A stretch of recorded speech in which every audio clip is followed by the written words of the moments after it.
Hi,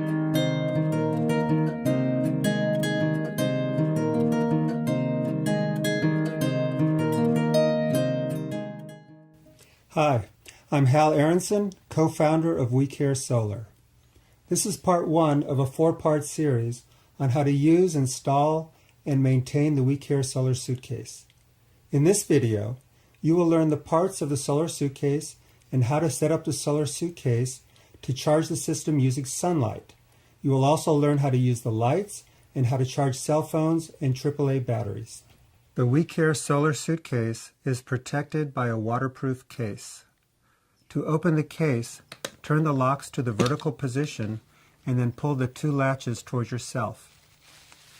Our standard model contains all of the parts of the solar suitcase, including a main battery, solar panels, lights, small batteries, headlamps, and mounting hardware. Let's open the solar suitcase and unpack the contents. The parts of the solar suitcase are described on page 3 of the user's manual.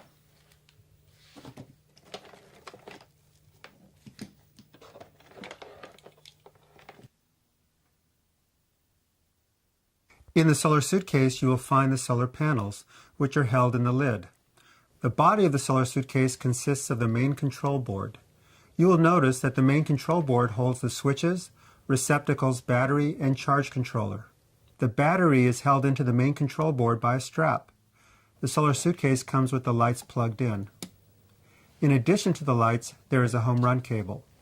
The home run cable makes the connection between the solar panels and the main control board. The solar suitcase also contains a two-sided poster that shows how to set up and how to use the solar suitcase. In the solar suitcase are USB adapters for cell phone charging. Also, there are headlamps along with rechargeable batteries for the headlamps and a battery charger. Now let's talk about the main control board. The main control board is the part of the solar suitcase that controls all the power coming in, and it regulates the power to all the loads. The loads are the appliances, lights, cell phones, and the AA and AAA battery charger. The solar power from the solar panels enters the main control board here. Power then goes through the charge controller and is stored in the main battery. Between the solar panel, which will be out in the sun, and the battery, which is getting charged by the solar panel, is the charge controller. The charge controller has three main functions. First of all, it regulates the electricity coming from the solar panel to the battery. Second, it regulates the power going from the battery to the loads, such as the lights and the batteries getting charged. And third, it provides information on its displays to let the user know how the system is working. We'll talk more about this in video 2. Also, on the main control panel is the place to plug in the battery. The main switch turns the system on, and once turned on, should be left on.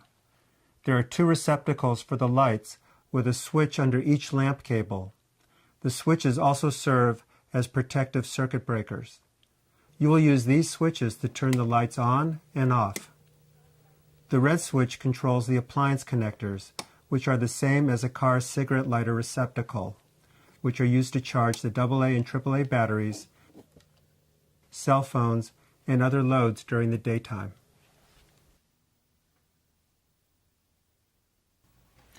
Now, let's set up the solar suitcase so that we can keep it charged and can use the lights and the other loads. The solar suitcase can be set up to use with 3 easy steps. Step 1.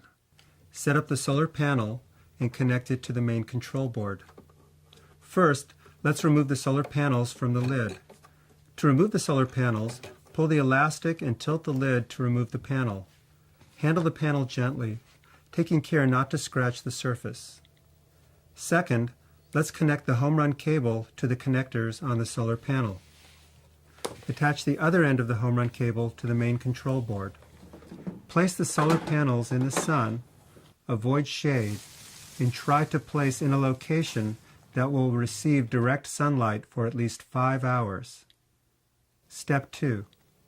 Connect the battery cable to the main control board. Note the colors are important. Red to red where the cable connects to the battery terminal. The solar suitcase ships with the battery cable connected to the main control board. Remove the insulator from the battery terminal and slide on the red slip connector. Step 3. Turn on the main switch. Push the switch firmly until you hear and feel it click into the on position. The on position is when the top of the switch is pushed in. This switch should stay on all the time, day and night. You only need to turn it off when you are replacing the main battery, which is once every 1 to 3 years. When you turn on the main switch, you will see the lights on the charge controller light up.